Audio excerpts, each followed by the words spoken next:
The FBI says had they not caught South Carolina State University's board chairman and its police chief on wiretaps negotiating the sale of this property, it would have closed sometime this month, and South Carolina taxpayers would have owned this 120-acre, $3.2 million retreat. Looking for a special getaway? It's a 120-acre stretch known as the Sportsman's Retreat. It sits just 10 miles from South Carolina State University. The property's been for sale for a while. Orangeburg County property records show Florida construction mogul Richard Zahn owns it, and the FBI says he nearly had it sold until the feds swooped in last month and shut it down. It arguably would have happened in a month or so before we intervened.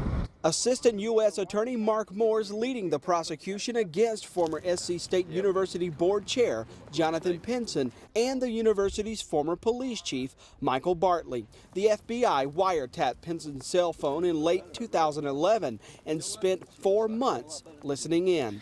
Prosecutors say they heard Pinson and Zahn plotting a scheme for SC State to purchase Zahn's property for around $3 million. The deal, according to the feds, Pinson would get a kickback, a $110,000 Porsche Cayenne, once the university cut the check.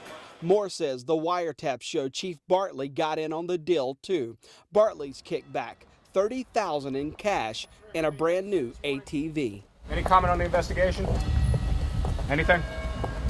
Michael Bartley folded as soon as the FBI confronted him with their evidence. Well, Mr. Bartley cooperated from the get-go. When the FBI interviewed him, Mr. Bartley admitted his conduct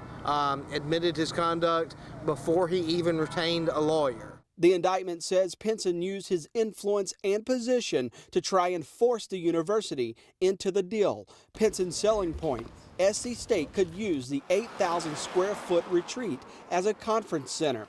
The university already has a center at nearby Camp Harry Daniels, which is rotting away because the university can't afford to keep it up. The feds say Bartley on the wiretaps tried to make sure SC State cut the check. Mr. Bartley had been out to the property before, was willing to take people out and show them the property and explain to them the benefits of the university that could inure to the university if the university purchased the building. The feds say Pinson, while serving as board chair, even took a flight to Florida on Richard Zahn's private jet to discuss the deal. The feds say they have evidence from Pinson's own mouth.